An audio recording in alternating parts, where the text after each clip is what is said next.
Lucas capítulo de número 17, versículo de número 12. Assim que você achar, diga amém. Quem tiver sem a palavra, faça um sinal com a mão.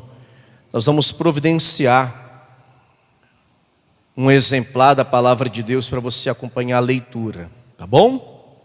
Lucas 17, versículo de número 12. E assim que você achar, diga glória a Deus. Todos encontraram? Está escrito assim: e entrando numa certa aldeia, saíram-lhe ao encontro 10 homens leprosos, os quais pararam de longe e levantaram a voz dizendo: Jesus, mestre, tem misericórdia de nós. Amém? Quantos creem que o que nós acabamos de ler é a palavra de Deus? Diga amém. 10 homens estão gritando, estão clamando, estão rogando, estão implorando que Jesus tivesse misericórdia deles. Esses 10 homens viviam afastados da família, viviam afastados da sociedade. Eles eram proibidos de estar com a própria família, eles eram proibidos de trabalhar, eles eram proibidos de frequentar os lugares que as demais pessoas frequentavam, porque a lepra era uma doença altamente contagiosa. O poder de contágio da lepra era um poder muito grande e era uma doença, para aquela época, praticamente impossível de uma pessoa ser curada.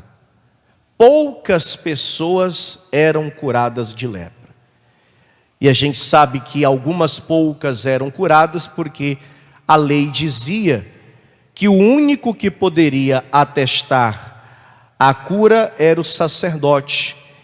E se na lei dizia que o sacerdote poderia atestar a cura, então é um sinal muito claro que acontecia algumas curas, porém com uma proporção bem pequena comparado àqueles que ficavam doentes e morriam por conta da doença.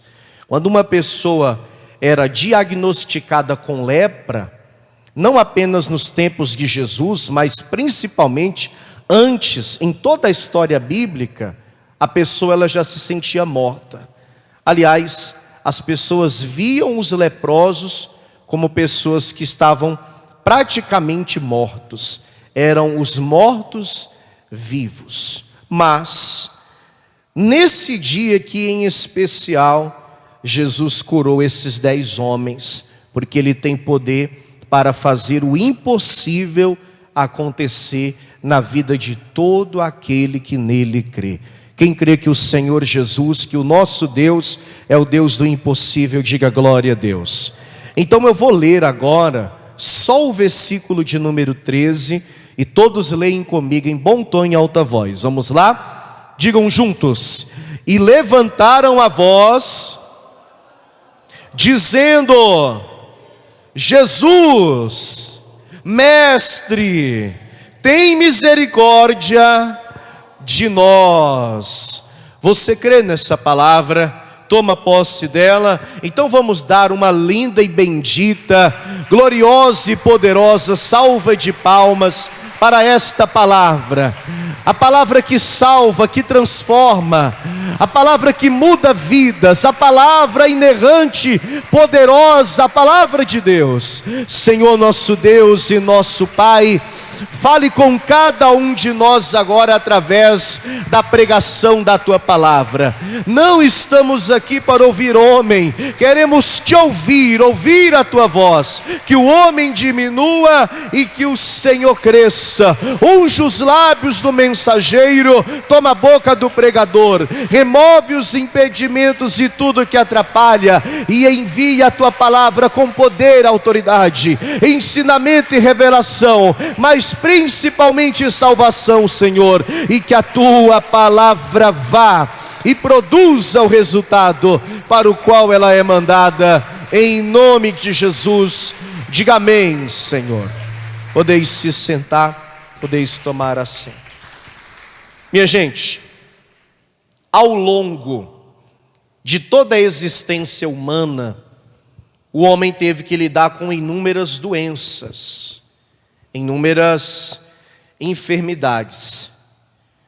Dentre estas, eu quero destacar algumas, eu até anotei aqui, doenças essas que tiveram ao longo do tempo um poder tão destrutivo ao ponto de matar milhões de pessoas até.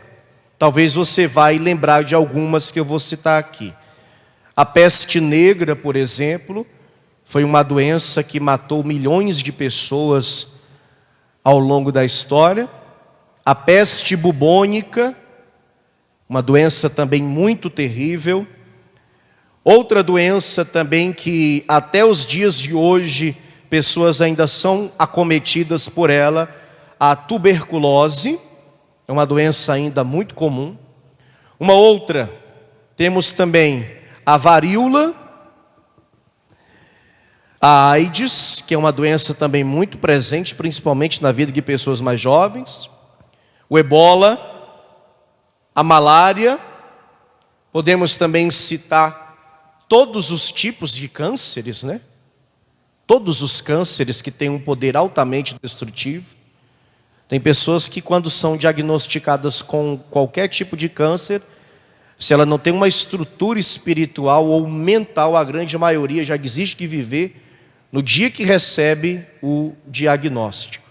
E a gente sabe que a capacidade mental e espiritual de uma pessoa para vencer o câncer é muito importante. Tem pessoas que ficam tão abaladas, que ficam tão mal, que ela já começa a morrer no exato momento que ela recebe a notícia, porque muitas pessoas acabam se entregando. Então o câncer, ou todos os tipos de cânceres, podemos dizer também que são doenças terríveis. E nós não podemos deixar de falar da mais recente, que é a Covid-19, que já matou e continua matando, ainda que em menor proporção, milhares e milhares, centenas de milhares de pessoas no mundo inteiro.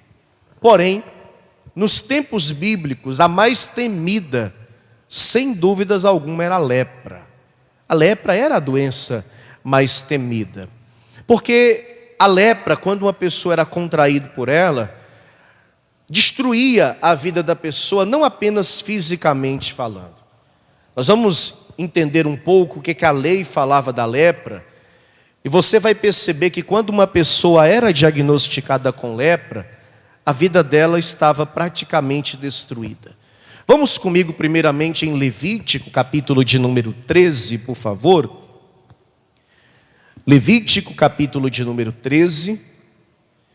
Eu vou ler com você aqui o versículo 1 até o versículo de número 3. Eu quero pontuar algumas coisas importantes acerca da lepra, para que você entenda o quão era difícil para uma pessoa leprosa nos tempos bíblicos. Levítico é o terceiro livro da Bíblia, tá, pessoal? Gênesis, Êxodo, Levítico. Capítulo 13, versículo de número 1. A primeira coisa que eu vou destacar aqui era que o sacerdote tinha a responsabilidade de dar o diagnóstico de lepra. Só o sacerdote poderia determinar se a pessoa estava leprosa ou não. Quem achou, diga amém.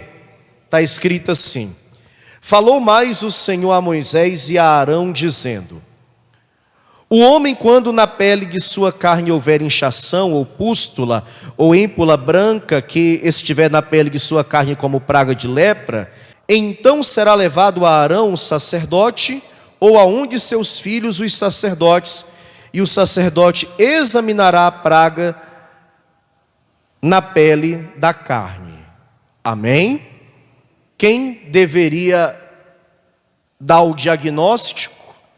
O sacerdote Arão, que no caso era o sumo sacerdote, seus filhos, que eram sacerdotes, e posteriormente a descendência de Arão, porque Deus escolheu Arão e seus descendentes para o ofício sacerdotal.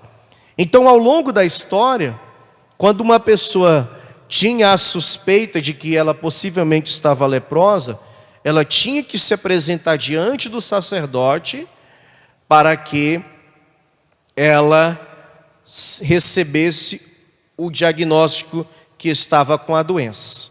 A partir do momento que ela recebia esse diagnóstico, tudo mudava na vida dessa pessoa. A vida dessa pessoa não era mais a mesma. Ainda aqui em Levítico, no capítulo 13, olha o que vai dizer o versículo de número 45. Olha o que vai dizer aqui, ó. Veja.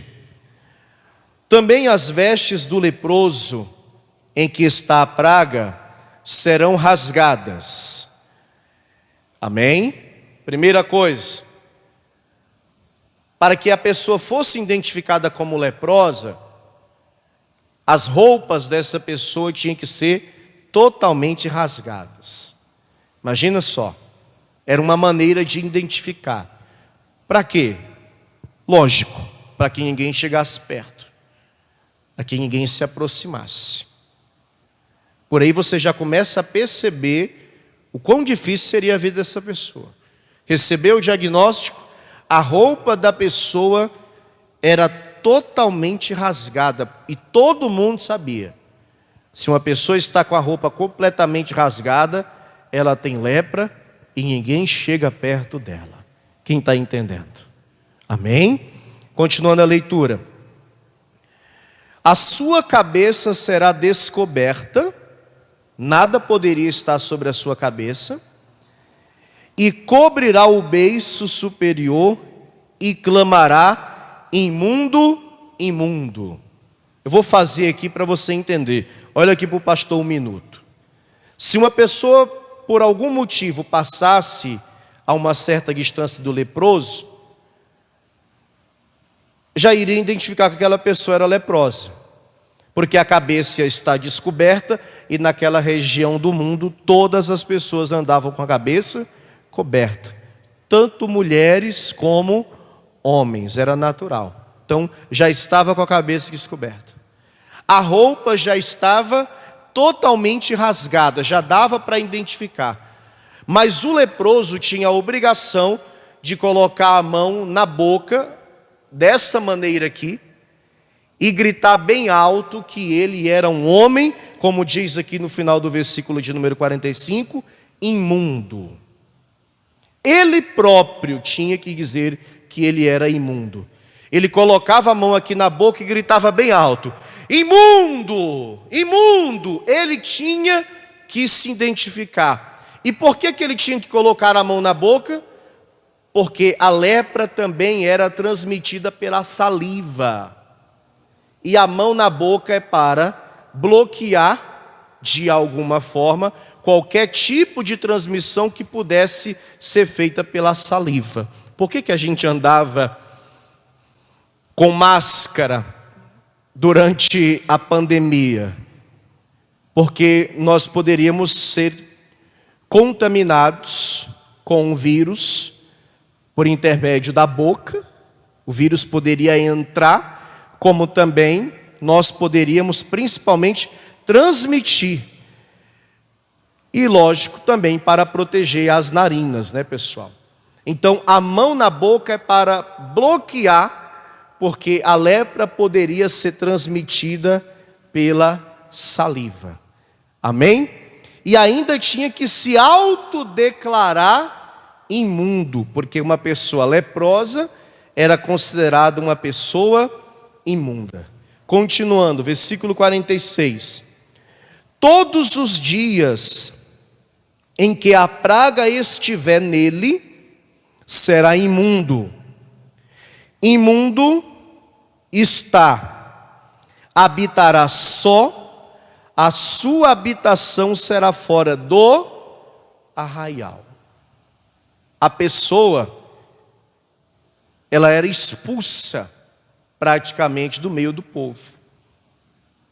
Ela tinha a obrigação de deixar a própria família, de sair de dentro de casa. Primeiro, por consciência para não contaminar a família, mas também por força de lei para não contaminar as demais pessoas. Como naquela época, e aqui nós estamos falando do período em que o povo esteve no deserto. Era um arraial, era um acampamento. As tribos foram sendo divididas e quando as tribos estavam ali formadas, quando eles estavam acampados, formava-se uma espécie de arraial, fechado, cercado, tudo ao redor do tabernáculo, e quem ficava leproso tinha que abandonar aquele lugar e morar isolado. E na medida com que o tempo foi passando, que as cidades foram se desenvolvendo, e nós já lemos várias vezes na Bíblia, as cidades nos tempos bíblicos, depois de algum tempo, passaram a ser muradas, as cidades eram cercadas, muradas. O leproso tinha que morar fora dos muros. Ele era proibido de entrar na cidade, de morar dentro da cidade. Então, com quem os leprosos viviam? Com outros leprosos.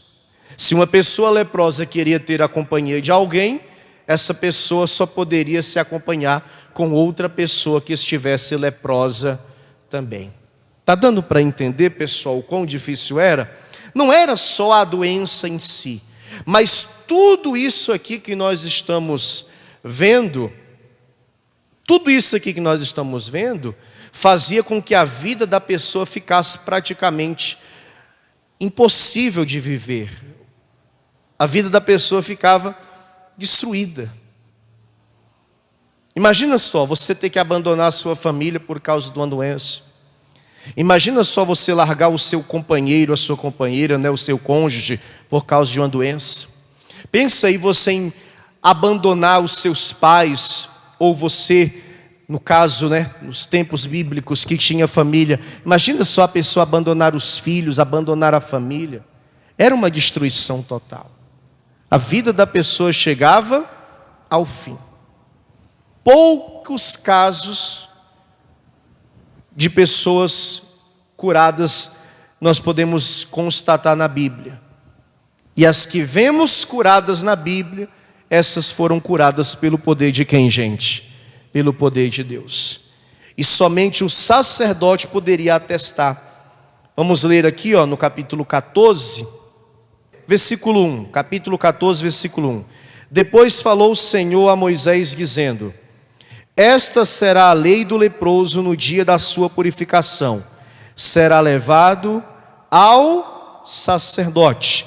E o sacerdote sairá fora do arraial, e o sacerdote examinando, eis que se a praga da lepra do leproso for sarada, então o sacerdote ordenará que por aquele que se houver de purificar, se tomem 2 aves vivas e limpas, e pau de cedro e carmesim e de hisopo. Eu não sei se você reparou, mas mesmo estando curado, ele não entrava dentro da cidade. O que é que ele fazia? Ele se apresentava na parte de fora, o sacerdote ia até o lado de fora e fazia a avaliação para constatar se ele estava curado ou não. Amém? Essa era a situação que estava aqueles 10 homens. Volte lá para Lucas capítulo 17. Lucas 17, por favor.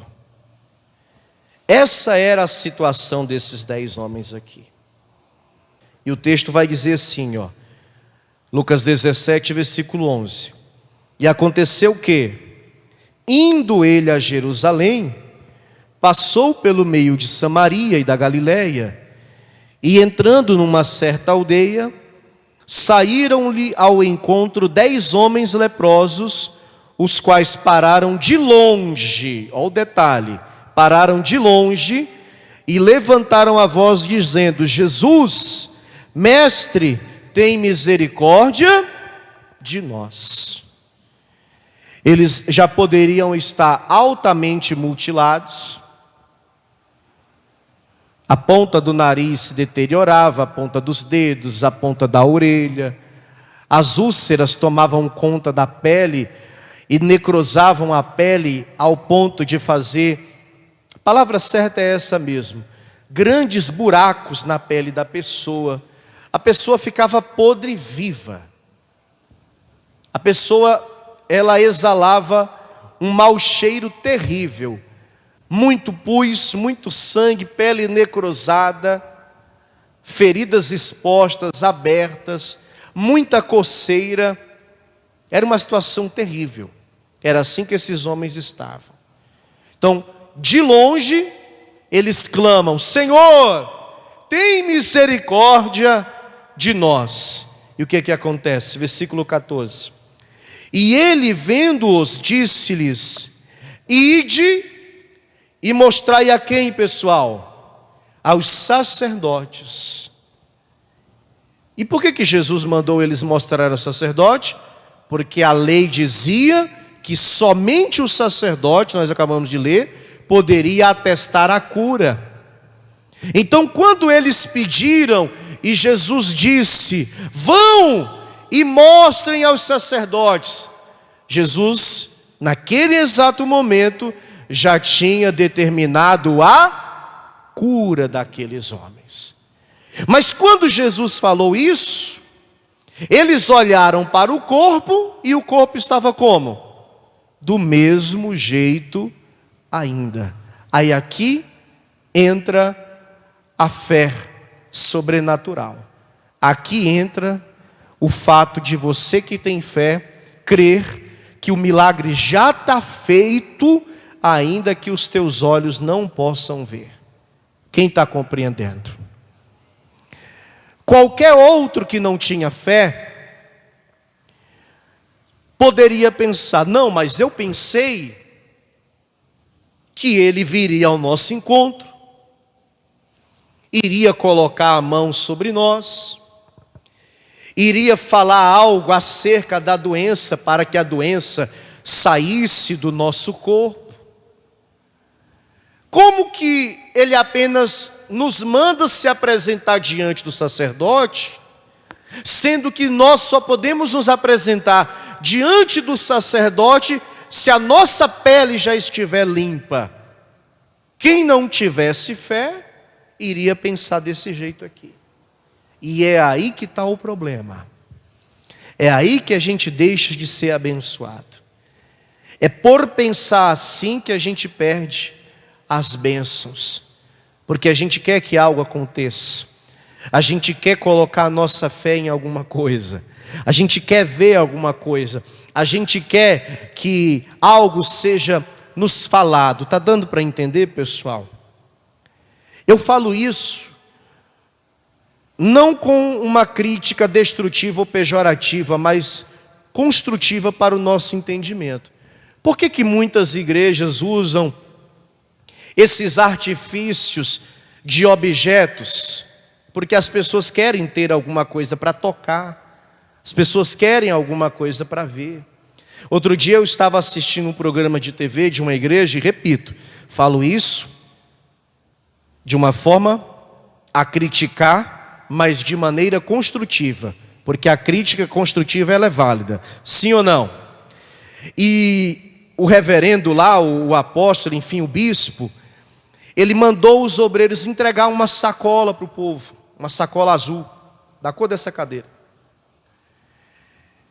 E disse que era para o povo trazer no dia tal, e era para colocar dentro daquela sacola tudo aquilo que representasse algo na vida da pessoa, porque ele iria orar e o milagre iria acontecer.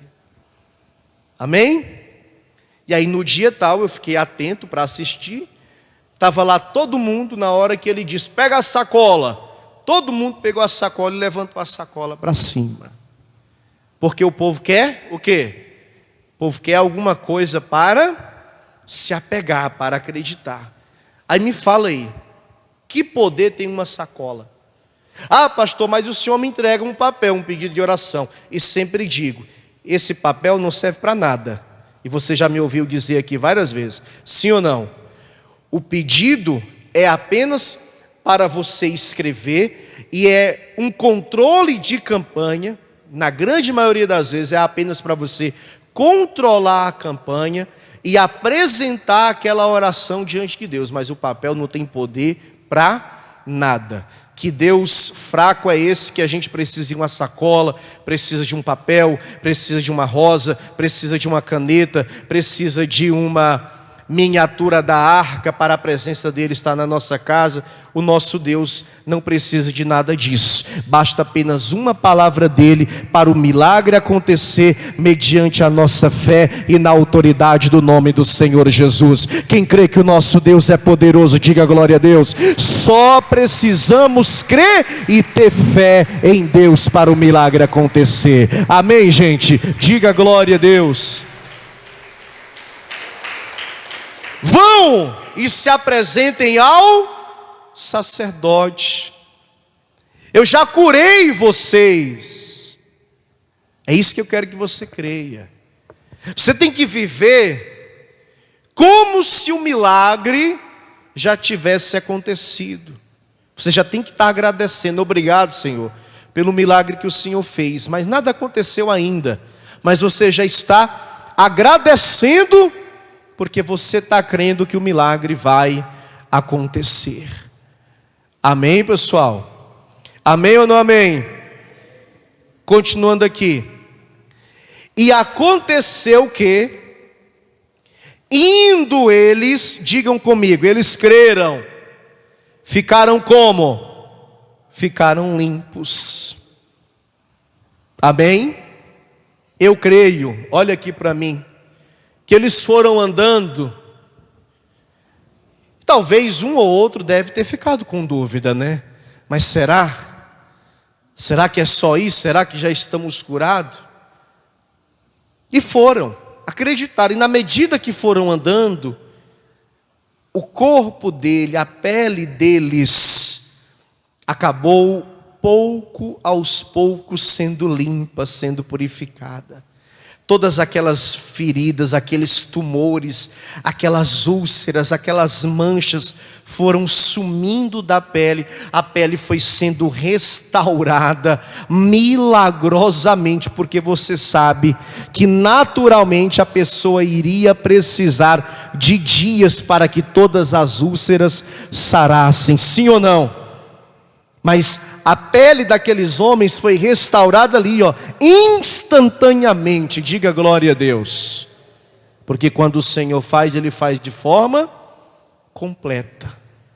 Ele faz de forma não apenas igual a gente pede, Ele faz até mais do que a gente pede. Você tem que acreditar nisso. Tanto que eu gostaria de ler esse texto com você, Marca aí, rapidinho, Efésios capítulo de número 3. Efésios 3, eu vou ler o versículo de número 20, está aqui, Ora, aquele que é poderoso, quem crê que Ele é poderoso? Só uma pessoa crê, quem crê que Ele é poderoso? Ora, aquele que é poderoso para fazer tudo muito mais, abundantemente além daquilo que pedimos ou pensamos, segundo o poder em que nos opera. Toma posse, além daquilo que pedimos e pensamos. Então eu quero que você tome posse na sua vida dessa palavra.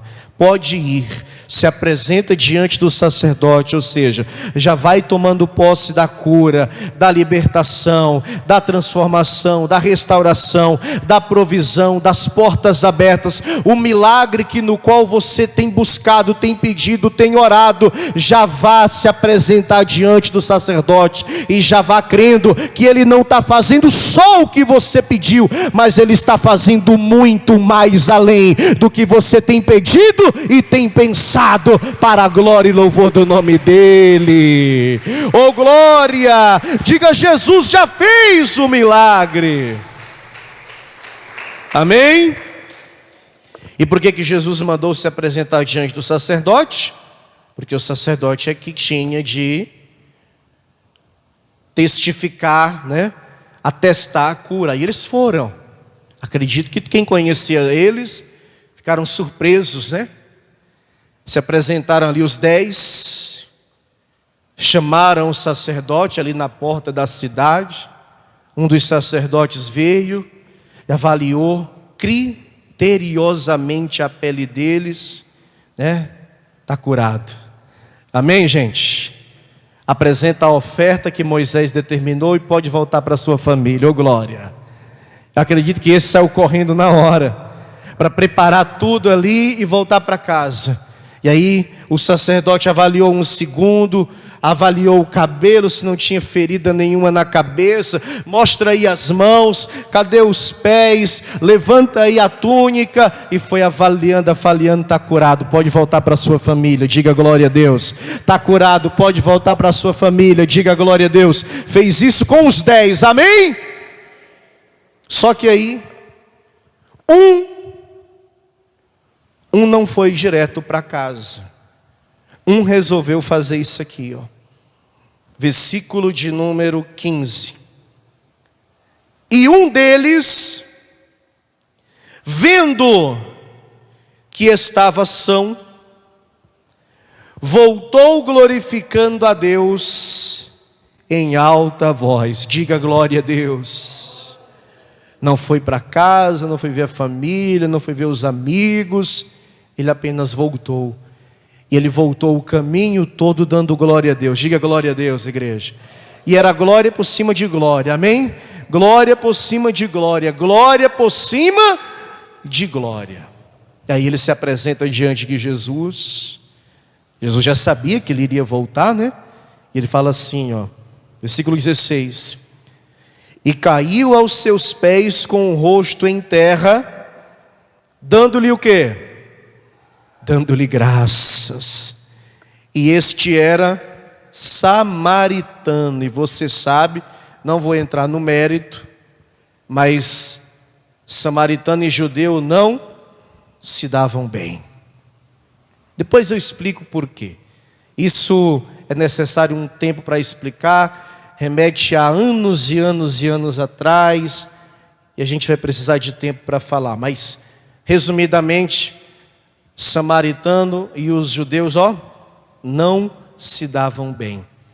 Aliás, Samaria ficava no mesmo território, mas quando um judeu, digamos assim, né, tinha que ir para o outro extremo de Israel, o caminho mais rápido era passando por Samaria, mas eles davam a volta, para não ter que passar por Samaria.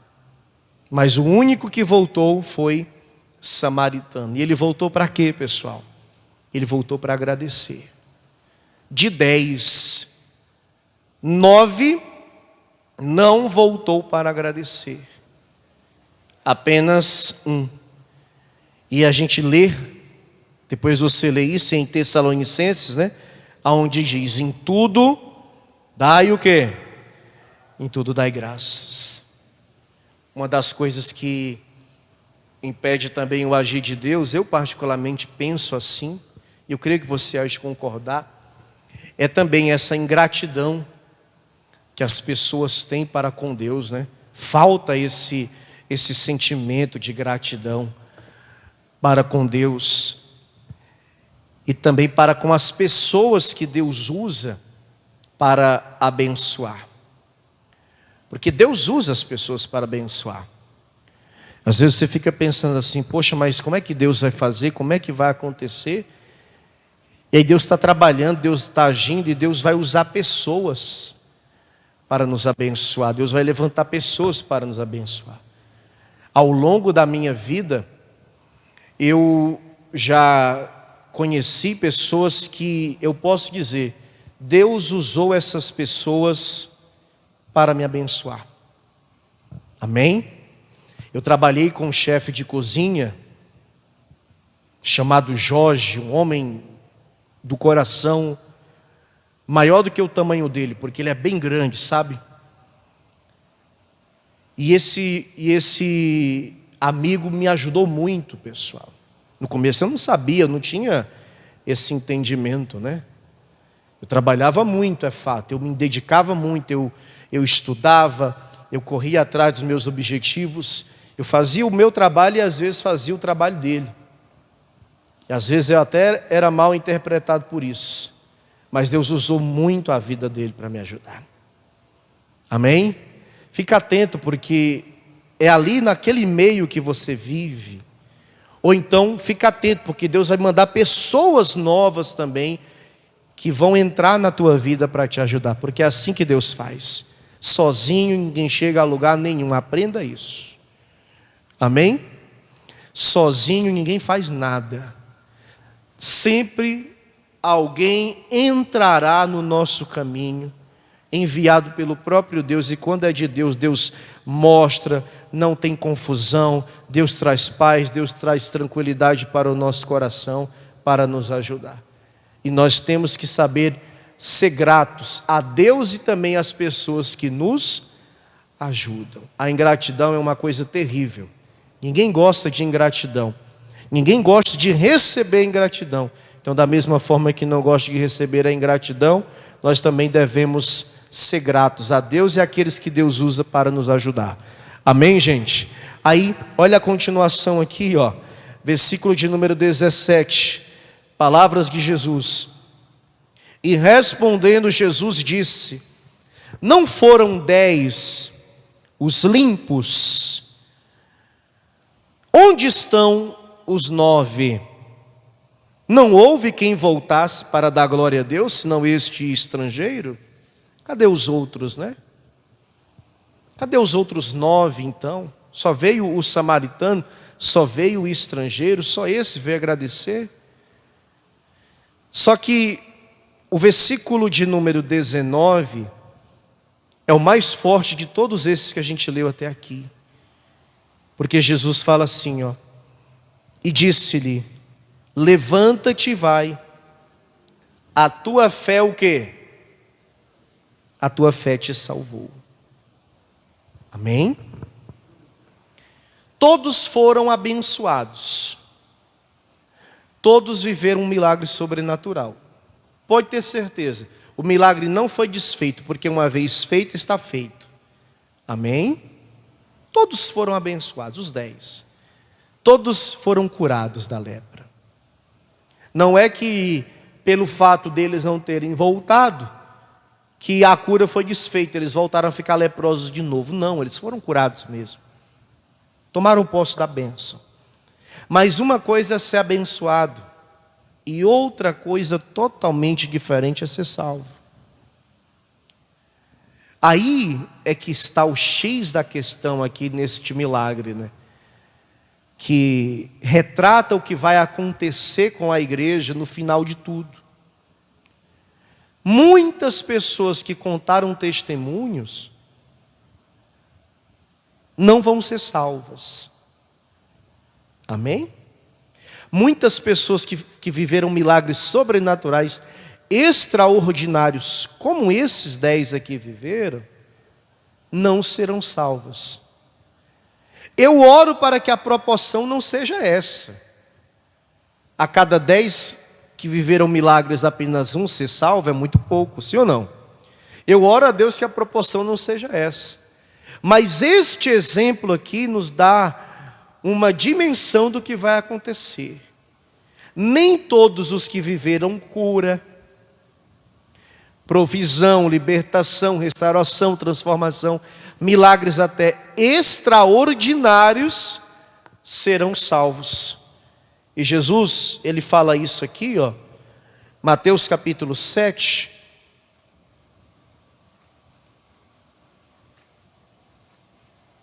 Olha o que diz o versículo de número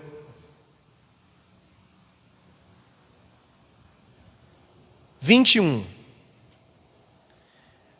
Mateus 7, versículo 21 em diante. Olha o que fala. Nem todo o que me diz Senhor, Senhor, entrará no reino dos céus, mas aquele que faz a vontade de meu Pai que está nos céus. Aqueles 10 gritaram: Senhor, Senhor, tem misericórdia de nós. Mas Jesus está dizendo: nem todos que me diz Senhor, Senhor entrará no reino dos céus. Versículo 22. Muitos me dirão naquele dia: Senhor, Senhor, não profetizamos nós em teu nome? Em teu nome não expulsamos demônios? e em teu nome não fizemos muitas maravilhas. E o que representa esse versículo 22, pessoal? Milagres, sinais. Eu sei, eu vou falar mais uma vez aqui isso, que o que chama a atenção é esse show pirotécnico que alguns fazem por aí. É isso que chama a atenção, é isso que enche a igreja, eu sei disso. Eu sei que é isso que chama a atenção. Mas às vezes eu fico assistindo e diante de Deus, e eu falo isso diante de Deus, e fico pensando, Senhor, quanta ignorância. E são pessoas humildes, sua grande maioria como pessoas, e simples, socialmente falando, pobres, as que mais se deixam levar por esse miticismo, que apenas mudou, né? Se antes era o rosário, lembra do rosário? Ave Maria, Santa Maria. Hoje é a fita do Salmo 91. Entende, pessoal? Antes era o pé de coelho, hoje é o anel da proteção. Está pegando aí a visão? Sim ou não? Antes era o santo. Qual é o santo mais importante aqui para os gaúchos católicos? Eu ainda não sei. Devia ter pesquisado antes de pregar, né? É uma falta minha, perdão, mas qual é o santo? Maria, a mais importante aqui? É? É, né? Porque lá no Juazeiro do Norte é o Padre Cícero. No Ceará inteiro tem o Francisco de Assis, uma boa região, mas o estado inteiro é Fátima, né? Fátima. 13 de maio, em Fortaleza, todas as igrejas católicas lotam. Tem uma avenida muito conhecida, que o nome da avenida é 13 de maio. 13 é o dia da Senhora de Fátima. Senhora de Fátima, nossa não, meu só tem o Senhor Jesus. Amém? E nessa avenida tem uma capela muito grande, que lota estacionamento. De frente tem uma praça e tem uma imagem de Fátima muito grande. E às vezes tem tanta gente, principalmente no 13 de maio, que a missa não é feita nem mesmo dentro da capela, é feita na praça, porque lota. Aí o pessoal está crendo no quê? Está crendo naquela imagem, sim ou não? Só que aí ela vem para a igreja, ela precisa ver alguma coisa, aí manda-se fazer uma arca da aliança, para que a arca da aliança entre na igreja, e quando a arca da aliança entrar na igreja, Deus vai entrar também, e você vai ser abençoado. Só muda de uma coisa para outra. Quem está compreendendo? Amém, pessoal? Mas é isso que o povo quer. O povo quer isso. E todo mundo está lá, toda reunião está lá. Eu fui curada disso, meu filho foi curado daquilo, meu marido estava desempregado, agora está trabalhando, curado de câncer, curado disso, curado daquilo, bênção para todo lado. Bíblia que é bom não conhece, palavra não sabe para onde vai, Bíblia nem leva às vezes para reunião, porque não é lida para que levar, né? Mas agora, nesse dia aqui, no dia D, sabe o dia D da Segunda Guerra Mundial? Que os aliados derrotaram o nazismo? Muito bem. Nesse dia aqui, o dia D, não sei se você percebeu, mas aqui diz, naquele dia, e dia está escrito com D maiúsculo. Por que está escrito com D maiúsculo? Porque é um dia importante. É um dia muito importante. Naquele dia, muitos dirão: Senhor, Senhor, não profetizamos nós no teu nome? Em teu nome não expulsamos demônios, em teu nome não fizemos muitas maravilhas? Versículo 23: E então lhes direi abertamente: nunca vos conheci, apartai-vos de mim, vós que praticais a iniquidade. Não sei quem são vocês. Mas Jesus, eu contei testemunho lá na igreja. Eu fui curado até de câncer.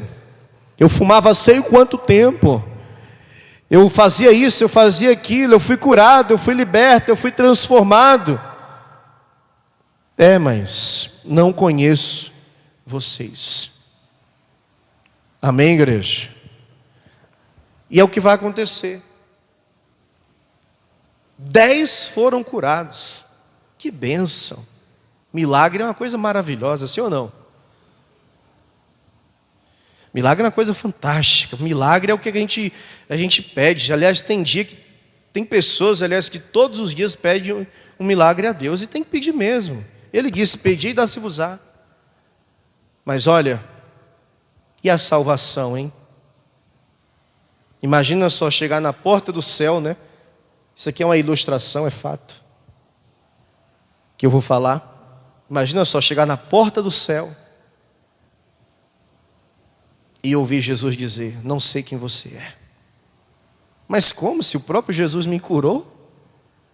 Amém, gente? Mas como? Se o próprio Jesus fez um milagre na minha vida? Mas como? Se o próprio Jesus me libertou? Como é que agora ele me disse que não me conhece? A tua fé te salvou, Jesus falou para aquele homem. Está aqui, versículo de número 19, volta lá e aqui eu termino. Lucas 17, 19. E disse-lhe: levanta-te e vai, a tua fé te salvou. Por quê? Porque a fé dele fez ele voltar, não apenas para agradecer, mas para estar diante daquele que salva, Jesus Cristo o Senhor. Amém? Quantos aqui recebem essa palavra? Pegou a visão?